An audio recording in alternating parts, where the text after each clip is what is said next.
Welcome to Biodiversity Alliance's October webinar, all about the critical role played by pollinators in our ecosystems. My name is Chris Pockney. I'm an ecologist with Biodiversity Alliance.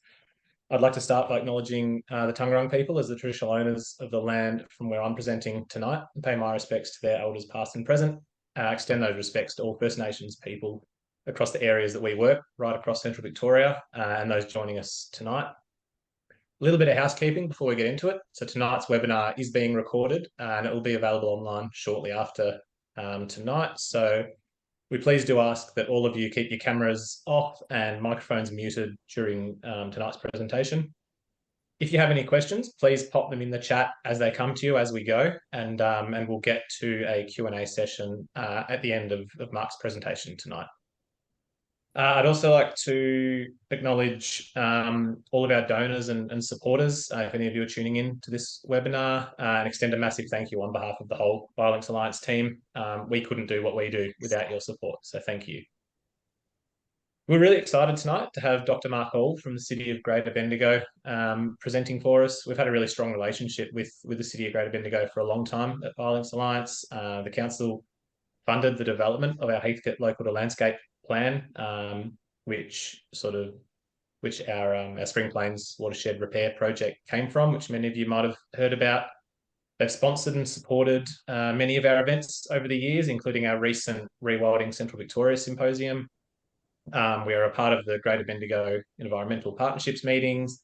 We're able to play a role and contribute to the city's biodiversity strategy, and Mark has been involved in the Spring Plains project, where we are actually monitoring invertebrates, including pollinators, as one of the key indicators of ecosystem health at that site. So we're really interested to hear what Mark has to say tonight and what he can teach us about our local pollinators and the important roles that they play. Over to you, Mark. Thanks very much, Chris. Thanks for inviting me to come along. And although I can't see everyone out there, I'm sure that you're all excited to get into learning about some pollinators. Yes, I'm the Biodiversity Officer with the city. I've been there for the last 2.5 years or so. But before that, I was doing a lot of research on our native pollinators as well. So I am just bringing that kind of knowledge tonight, just my general knowledge of pollinators. I just wanted to share a bit about who our pollinators are, where they sort of are in our landscape, what they do for us, and what we can do to protect them and their critical role in biodiversity. So we'll get into it. If this is going to work for me.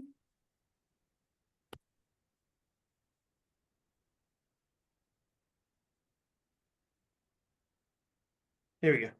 So I just want to start by acknowledging the Jara people, the Jadjarong people, who are the traditional owners of the land that I'm coming to you from here. So I want to pay my respects to their elders, past, present, and emerging as well, and give share my appreciation for the sharing of this land. So I'm going to start really, really basic with what is pollination, just to make sure everyone's on the same page. So flowers need pollination for reproduction. Lots of them, particularly so flowering plants, will need to have male and female parts to the flower. That the male seed needs to get to the female part of the flower for then it to produce some fruit or seeds to then reproduce in the soil. So it needs this whole process. Some plants are able to do that through wind and other forms, but a lot of our flowering plants need some other vector, something to move those pollen grains around, either within a flower or to other flowers of the same species. And obviously the best thing to do that are our bees.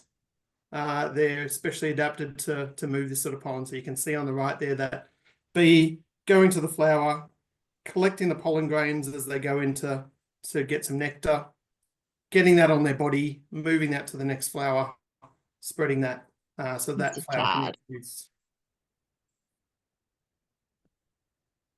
So start with who pollinates. So there's a lot of animals that pollinate flowers. We've got birds, we've got a lot of our honey eaters, our parrots. We've got a lot of our small mammals. that will go to flowers for nectar and move pollen around as a result. And our fruit bats are really important for large-scale movement of pollen. So we're lucky in Bendigo that we've got a large camp of the grey-headed flying fox right in the middle of town. Every night they will go up and they'll move out within about 100k radius of the site, and they will go and visit eucalypts or other things, and they will drink the nectar, and they'll spread lots and lots of pollen.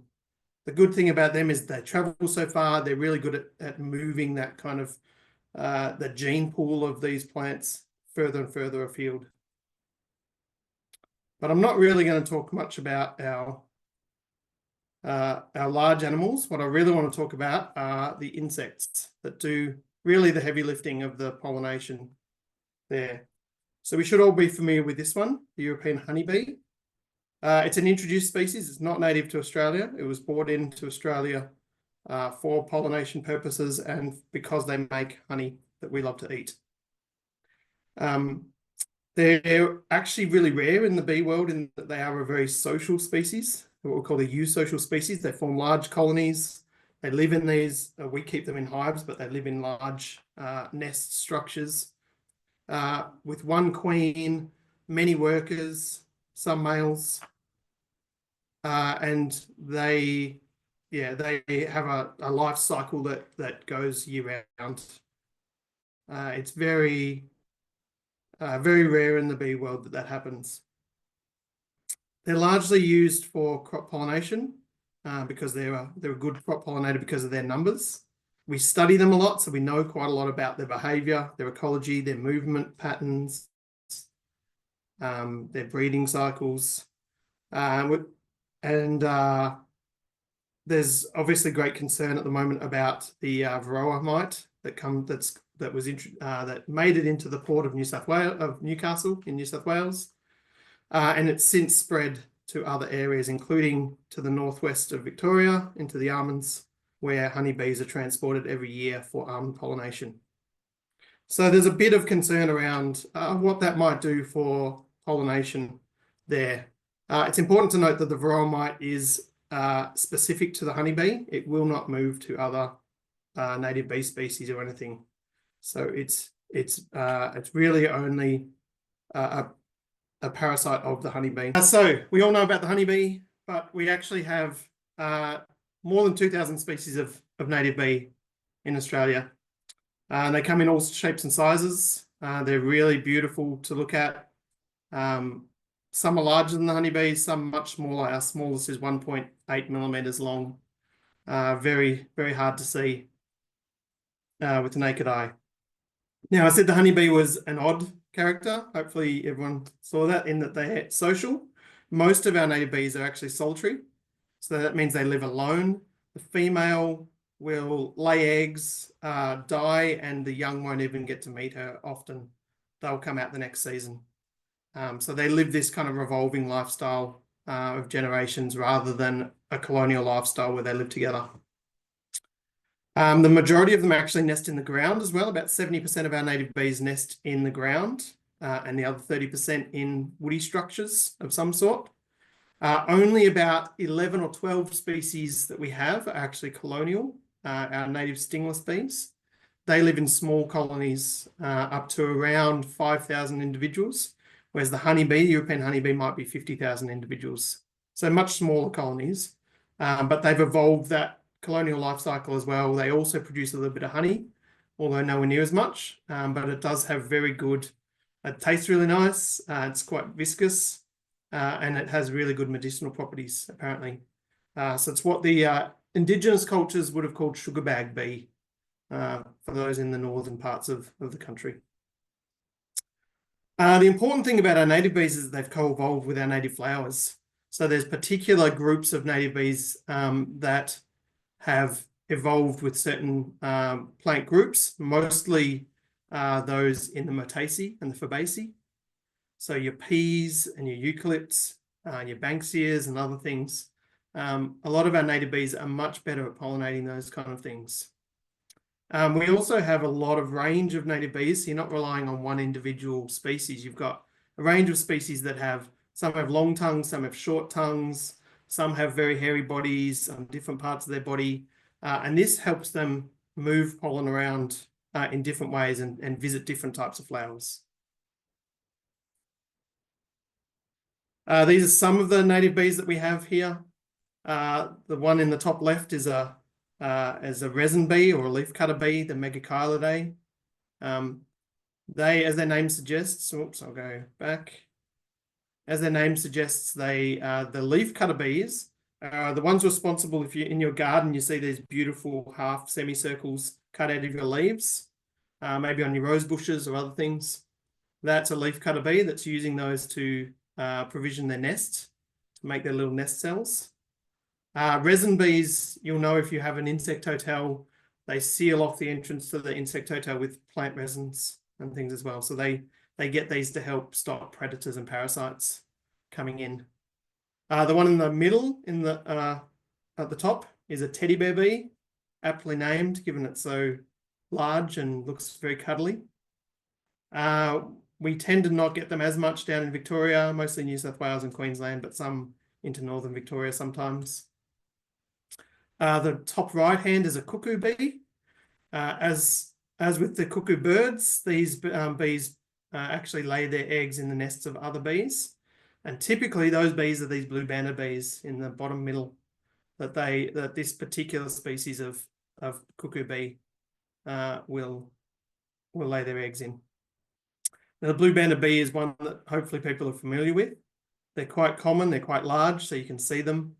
They come into gardens pretty readily. They'll visit basil, thyme, sage, all those rosemary, all those types of herbs that we love to have in our veggie gardens. They love to visit tomatoes as well. They love salvias, anything salvia. The native plants that they really love are things like Dianella. They'll come in and they'll buzz underneath those, and you'll often hear them as well as see them.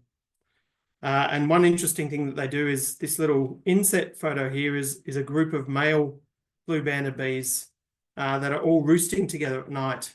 So they'll find a stem of a plant and they'll grab on with their jaws, their mandibles, and they'll hold on at nighttime. And then they'll wait for the next day to then go and try to find a mate, a female mate. So I'm not sure why they all know, we don't really know why they band together there. Maybe it's just to lick their wounds after an unsuccessful day of mating with the females. A bit of camaraderie. Maybe it's safety in numbers. We don't really know. The bottom left here is a carpenter bee. Beautiful, one of the larger bees that we have here. Used to be around in Victoria, particularly around the Grampians region. We no longer have this species in Victoria. It still exists in New South Wales and in South Australia, but its sort of stronghold population in South Australia was on Kangaroo Island. And a few years back, Kangaroo Island had massive wildfires and almost wiped out the population there.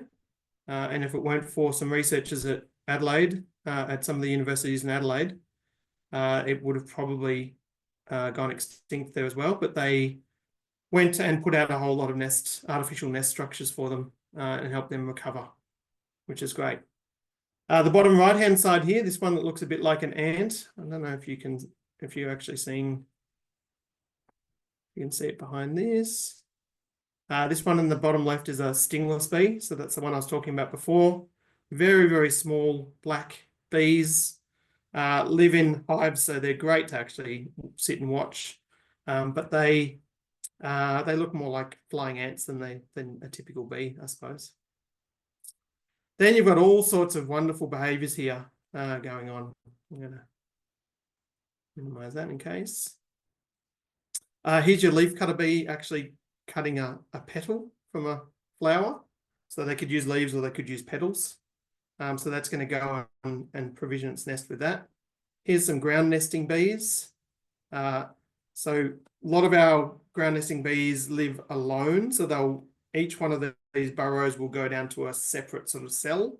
But sometimes you'll find these nests pretty close to each other. And again, maybe it's the soil type, maybe it's safety in numbers when predators are hanging around. If there's lots of different holes around in the same space, they have more of a chance of getting away or getting back with provisions for their young. This one in the middle here is one of the best kind of behaviors that our native bees do. It's called buzz pollination. So this bee is grabbing on for dear life on this tomato plant, and it's vibrating its wing muscles and allowing pollen to kind of shoot out onto it and capture that pollen. So some of these plants don't like to give up their pollen very easily. And the other really cool behavior that we've got here is these bees are blowing bubbles on the right-hand side here. Now they do this because they're drinking a lot of nectar and they want to carry particularly this one down the bottom here, our masked bees. They don't have a lot of hairs. They carry a lot of their pollen and nectar inside their bodies in a crop, and they don't want to have too much unnecessary weight there. So they'll drink a lot of nectar and then they'll blow bubbles so that all the water, moisture content evaporates from that and it concentrates the nectars in their body. So then they can take that back and give that to their young as a feed or give them more energy in their flights. So I'm really conscious of time now because I cut out. So I'm just going to try and race through. I won't show you this video. It was just a comparison of one of our native bees and a honeybee and their pollination efficiency on a pea flower. So sorry, John Walter, I did see you in the audience there. It's one of your videos, but I won't have time to show it this time because I want to move on to wasps and other insect pollinators. So it's not just bees. Wasps are really good at pollinating as well. Bees evolved from wasps to live a solely kind of vegetarian diet, so only visit flowers. A lot of our wasps do visit flowers as well. Most of them do, but they only visit as adults. Their young require protein sources through insects and other things. So the adults will feed on nectar and pollen for themselves, but then they'll also prey on other insects, or they'll parasitize the nest of other things, lay their eggs into the nests or into the bodies of other insects, so that their young get the protein from that. So as such, they're actually pretty good pest controllers as well. It's not all about pollination. A lot of these insects do a lot of ecosystem services as well, where they control things like aphids, parasites, some spiders around the place. Again, they live a pretty solitary lifestyle, but some of them, again, have social. So there's paper wasps building their nests at the moment around the place. They're sort of they have a very small kind of social structure. But again, very good to have around the house. They construct nests of paper, mud, other things, also nest in the ground, all sorts of things. And they can travel several kilometers from their nests. A lot of the insects that we talk about do sort of travel a long way. These tend to stay fairly close to home. It depends on the body size of the bee, but they have a kind of a home range that's within a sort of a certain diameter of their nest. So they'll go out and they'll forage within that home range and then come back to the nest. So what we call central place foraging, where they always return to that same place. Flies are also really good. I know a lot of people probably aren't the biggest fans of flies, but they're actually amazing pollinators. This one in the top left here is a hoverfly, which after bees is probably the second best pollinator that we have around. If you're out in your gardens at the moment, this time of year, there's a lot of hoverflies doing a lot of work. They come out in the cooler parts of the year, so the shoulder seasons between winter and spring, and even into autumn into winter. They'll be the ones still active because they can be active in colder weather. They're really good. They mimic honeybees, so they don't get predated as much. Yeah, and they do all sorts of stuff. They visit a range of flowers. They do a lot of things, but a lot of flies will visit flowers because they have those sucking mouth parts that really want to drink the nectar and get other food sources. Same reason they drink blood, some of them like mosquitoes, same reason they might feed on decaying matter because they need to have a liquid diet.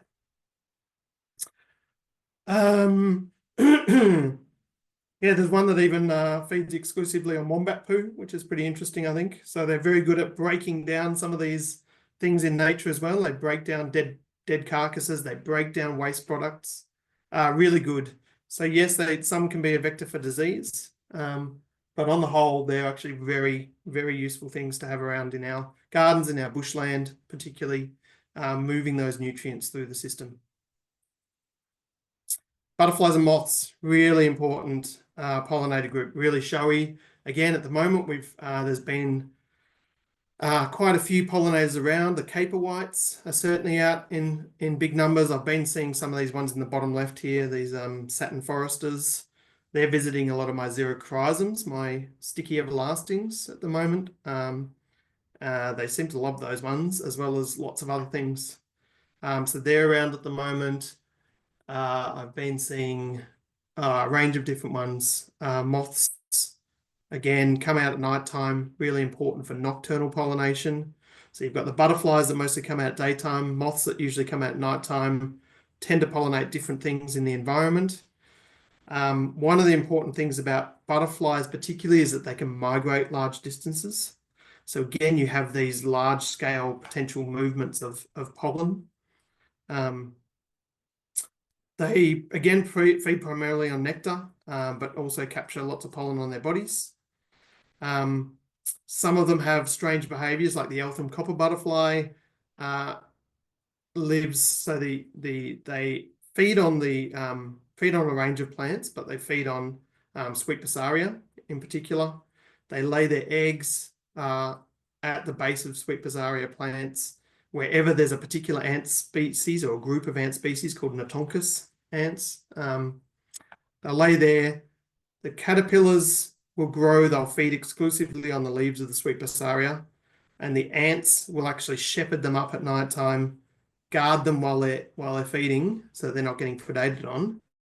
And the caterpillar will excrete a little sugary secretion from its back to feed the ants in return.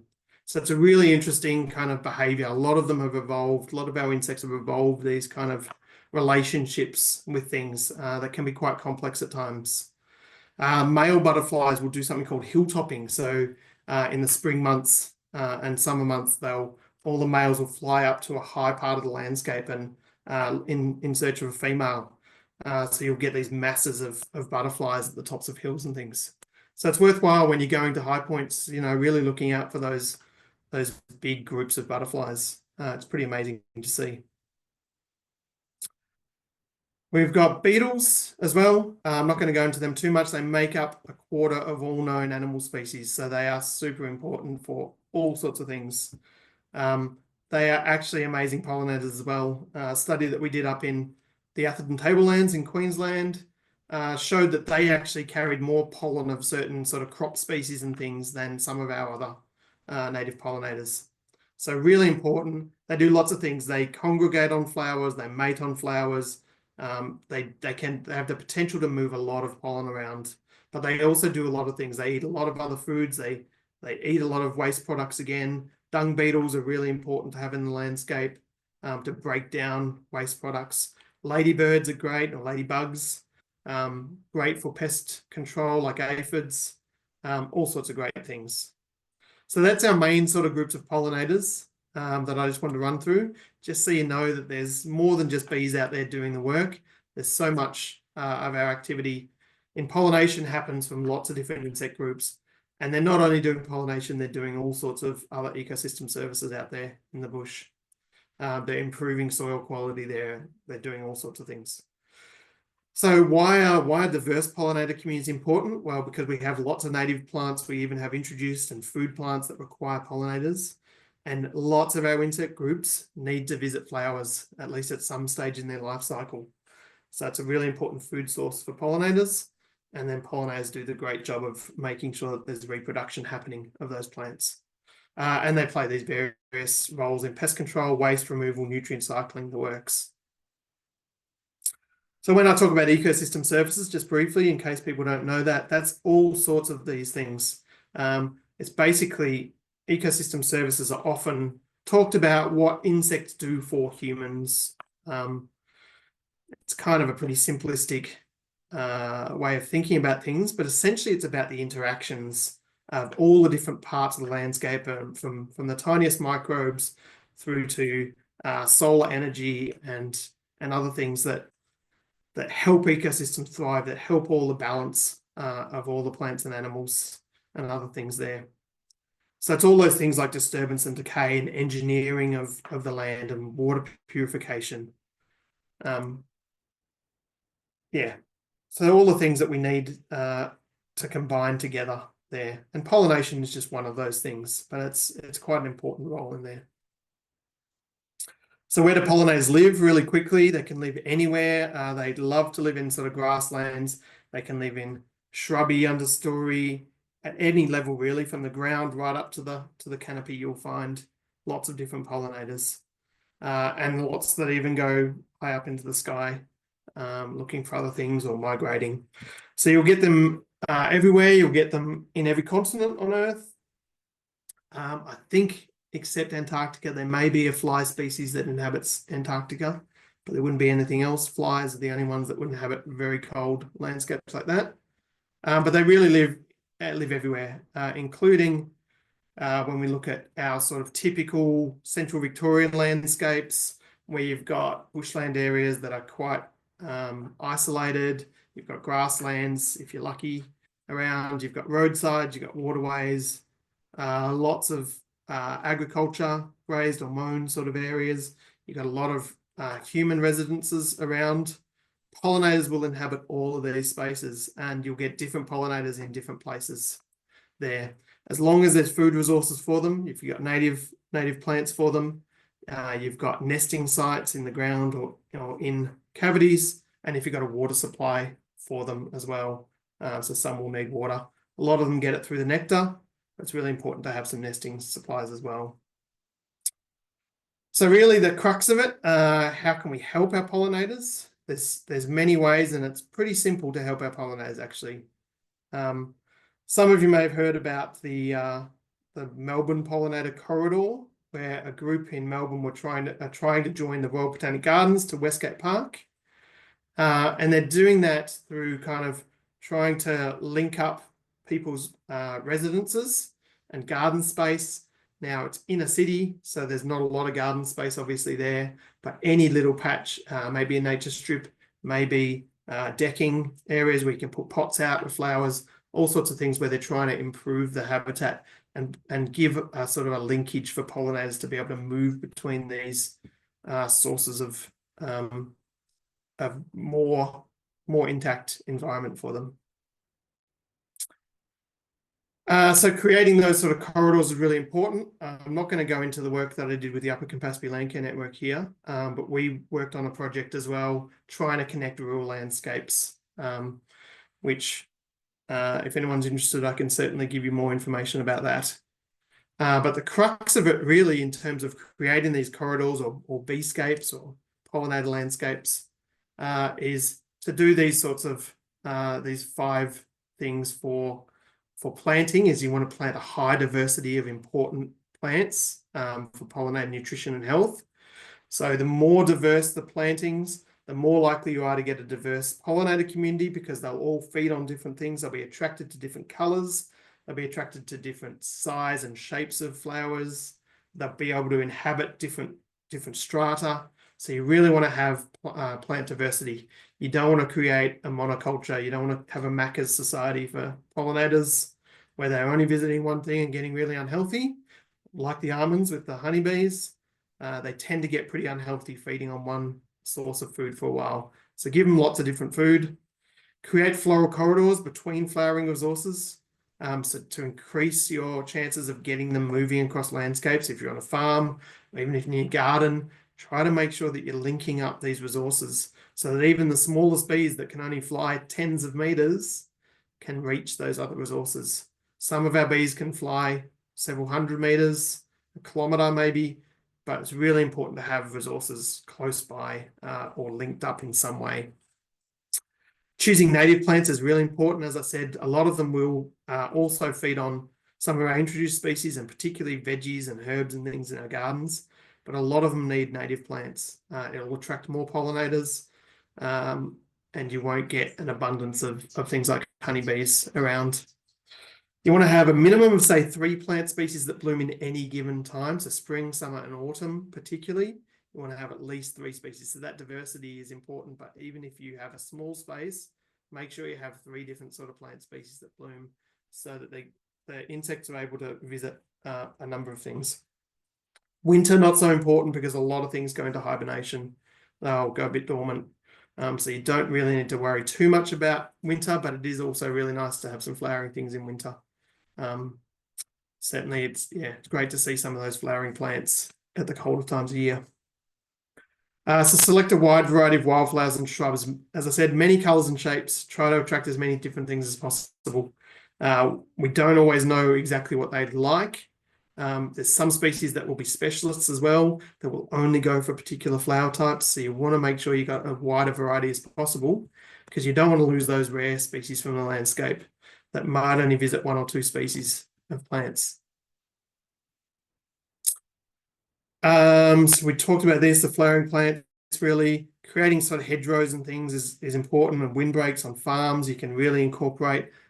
In the bushland, we've lost a lot of our understory. We have some canopy, but our soils are so degraded.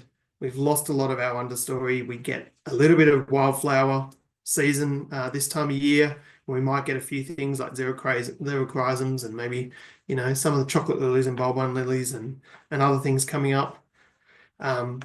Gorse bitter pea is quite abundant throughout Greater Bendigo at the moment this year, which is a really important one. But there's still not a lot of that diversity. So we need to bring back some of that diversity, making sure that a lot of these species can actually get anything from the low structure, really ground cover, right up to the canopy when they can reach that when the eucalypts are flowering particularly. If you live in a small space, these are examples from that Melbourne Pollinator project. Really small garden space, or even little nature strip planting boxes and things. You will have seen the last one, our nature strip guidelines. There's a link to that in the chat, where you can access the City of Greater Bendigo's nature strip guidelines, where we're allowing people to renaturalize their nature strips. So it's an important thing you can do in urban environments. Probably not raised planter boxes. I think that's excluded because of the danger of tripping and visibility. We don't want cars not being able to see pedestrians and other things by having things too raised. But great for pollinators, because you can just do low cover wildflowers on your nature strip, and it will really support some pollinators there. Much like these, which they do through Europe all the time. They put them along roadways, under power lines, wherever they can. They have these sort of wildflower meadows. So essentially we could recreate some of these where possible, particularly in urban environments. Our bushland doesn't tend to have those, other than in grassland environments where you have lots of wildflowers.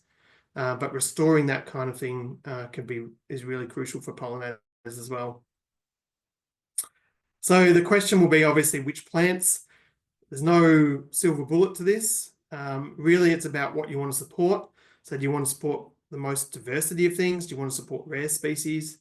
Do you want sort of specialized interactions and different traits? There will be rare species that only visit certain things. So say you've got a population of beard orchids that you really want to protect, then you want to have the flower wasps that will visit those.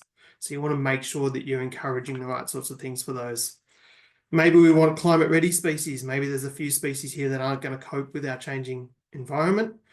So we need to think about the genetic diversity of these plants and plants that will survive in hotter, drier climates. Focusing on natives, I would suggest that it's a good strategy to focus on natives.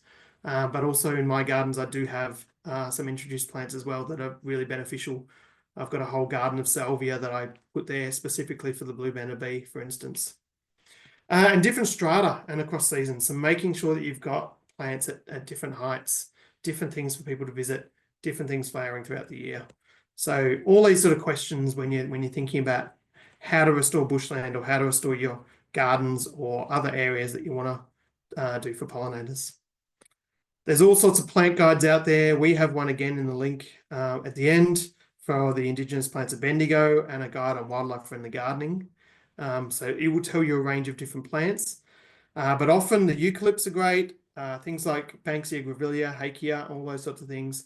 Hardenbergias, Dilwinias, Poltonias, those pea flowers are really important to have there. Xerochrysums, other daisies are really important to have in there. And even some of if you want to, in your garden, put some basil in, you're bound to get blue banded bees in the next couple of months. And any veggies that you have, just have a look at what's coming in to them as well. Mount Alexander Shire has just funded this amazing little project, Plant Selector, which allows you to search for different plants that grow locally. So I think there's 100 plants in total. I've sorted this by ones that are pollinator attracting or support pollinators. So there's about 80 there. There's a link to this in the chat as well. Have a look at it. It's pretty general, so a lot of the plant species, or at least groups, will be common throughout all of Central Vic. So if it's not the exact species of acacia or pea or other things, then see what is locally available to you that should be there, and it should be a pretty good surrogate for these, but a really good resource to check out. I won't go into the nesting because I think I've run out of time, but this is typical of what our solitary bees do. They nest under the ground. They have this single cell. They'll provision a little nest with their ball of pollen and nectar, and the grub will grow and then emerge the next year. Our wood nesting species will create these little cavities, and they'll fill those with an individual cell.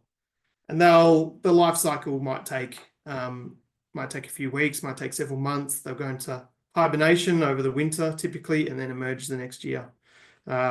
Long after the adult's already died. They live maybe 4 to 6 weeks.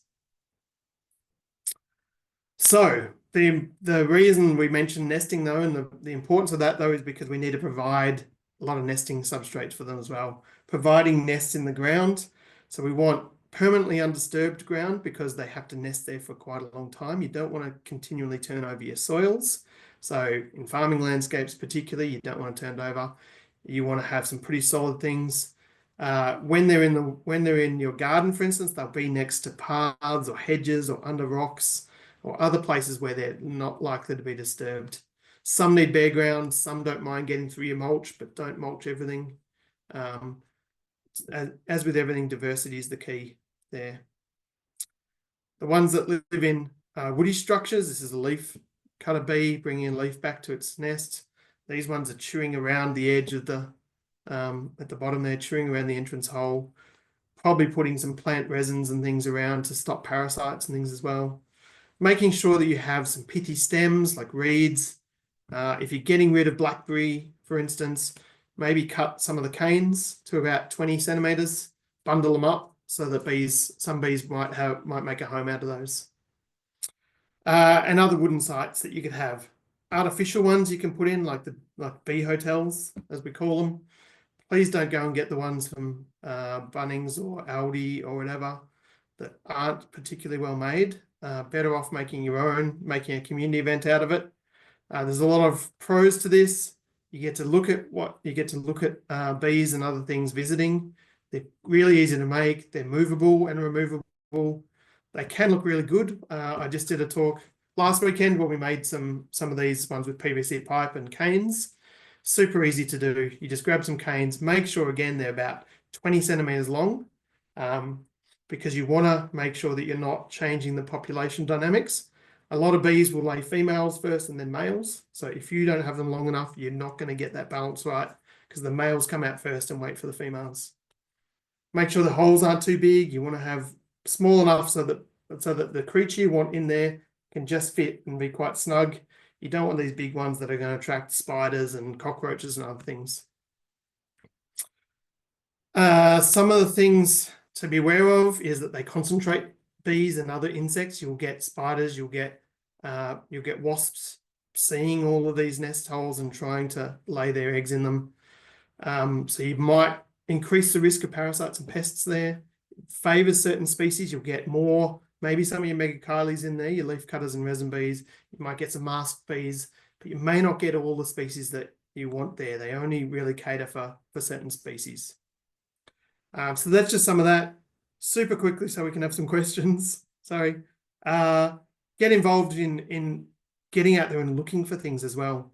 Join in with your neighbors, with community groups, and create kind of pollen pathways or nectar networks. Just get out there, thinking about the landscape and how you can restore that specifically for pollinators, and then monitor what you've got. Check it now, check it in a year's time, see how what you've done is actually changing those, and record them, put them onto iNaturalist or something. So the other things you can do super quickly, Australian Pollinator Week is in November, 9th to 17th of November. The link's in the chat as well. We have a bunch of guides here that are freely available from the city. Wildlife Friendly Gardening, which gives you a bit of advice on what you can do to promote all sorts of wildlife. We've got an Indigenous Plants Guide, we've got our Natureship Guidelines, and most importantly, the Guide to the Insects of Central Victoria. John Walter, who's online, took a lot of the photos here, beautiful photos of a lot of the insects. He and I wrote a lot of the information in there. Tells you a bit about what they are, what food plants they like, those sorts of things. So again, get onto the link, download a digital copy of that. If you want a hard copy, please contact me at the city and we can provide you with a hard copy of it as well. That's it for me. Sorry I went over, but for the technical errors, but hope you enjoyed and happy to take some questions now.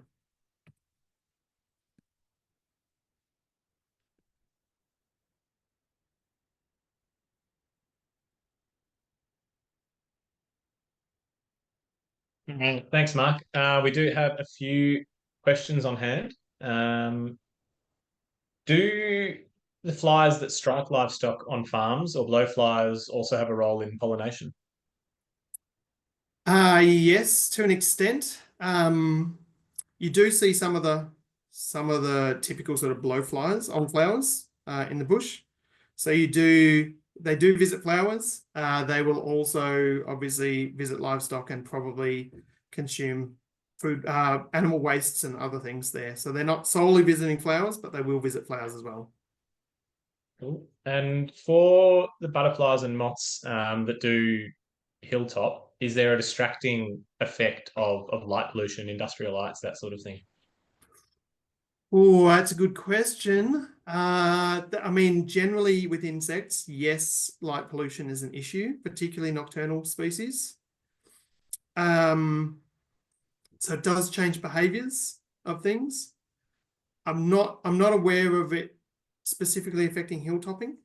But then again, I've typically seen hilltopping occurring in more natural areas. So that makes sense.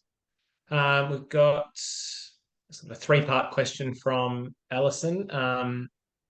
First of all, do you think that a reduced population of honeybees would benefit native pollinators through reduced competition? Yeah, good question. At the moment, there's kind of conflicting research on that as to how much they compete with native pollinators. Undoubtedly, they do because they are in huge numbers. Because they have large colonies, they actually forage for longer in the day. They can forage earlier in the day when it's cooler and later till later in the day. So their sheer numbers, the time of day that they'll spend, they'll actually visit more flowers and probably reduce the resources for other bees. Yeah, our native bees tend to come out when it's about 18 degrees. They're a bit picky. They come out a bit later. They don't forage for as long. But then being solitary, they actually don't need as many, as an individual, they don't need as much resources as well. So honeybees are probably out competing them to some degree, but you will see if you have a mass flowering plant, like there's a lot in my garden at the moment of mass flowering plants, you'll get an abundance of different pollinators on there. You'll get a lot of honeybees, but you'll get a lot of other things as well. So they tend to find their little niche there. They can compete pretty well. The bigger issue with honeybees is again taking over nest hollows and things, really. Getting out into the bush, taking up the very rare kind of hollows that we have across central Victoria. We need as many as we can being occupied by our native animals and birds, native mammals, not honeybees. And are there any local or native plants that are solely dependent upon introduced bees? On introduced bees, I don't think we have anything solely dependent on introduced bees. We would almost definitely have some solely dependent on a native pollinator, but not on the introduced bees. So a lot of orchids that are out at the moment will have specific pollinators to them. There'll be other plants. We just simply don't know enough about the relationships between plants and pollinators as well to answer that.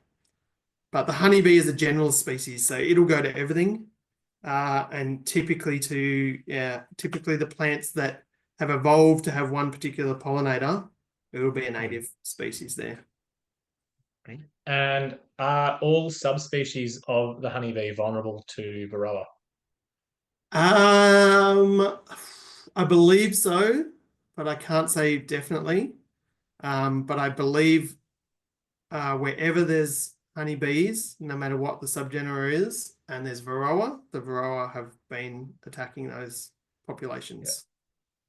So it is a bit of an issue for people who have honeybees. It's a bit of an issue in the short term, at least, about how you manage honeybees because they will get knocked around a bit. So there's all sorts of advice now about what you can do to limit the impact of Varroa. It's really the main source is going to be where if you're moving them up into areas like in the almonds for pollination and they're surrounded by other bees, that's when you're going to get the spread of Varroa. If you just have one or two hives on your property, you're pretty unlikely at the moment to contract Varroa. But it's about being aware about how you manage those into the future and making sure that you're managing them in the way that you're creating the healthiest bees possible to withstand that. Yeah, great. One from Helen about the bee hotels and the bamboo sticks. Can they be sourced locally? Are they sourced locally with the expectation that imported bamboo is possibly treated with some sort of insecticide or something before transport? Yeah. Yes, they could. To be honest, you don't have to use bamboo. If you're worried about that, then getting a block of hardwood and drilling holes into it is actually a better way of attracting a lot of our pollinators. Bamboo canes are used because they're easy to source. So we often do them with kids for kids activities and things like that. They do get taken up quite readily. We do get quite a lot of insects into the bamboo. So I don't think however they've been treated particularly affects them. If you are worried about that, what you can do as well is just put a little bit of paper lining into them. So you can roll a bit of paper, put some lining in, and that way you can remove that every year as well and keep the nests pretty clean, free of parasites. So that's a little trick. Right. All right. That is all the questions we've got. And yeah, right on time. We've done pretty well considering the issues. So thanks heaps, Mark. Really appreciate that. And hopefully everyone here has learnt a bit about our local pollinators.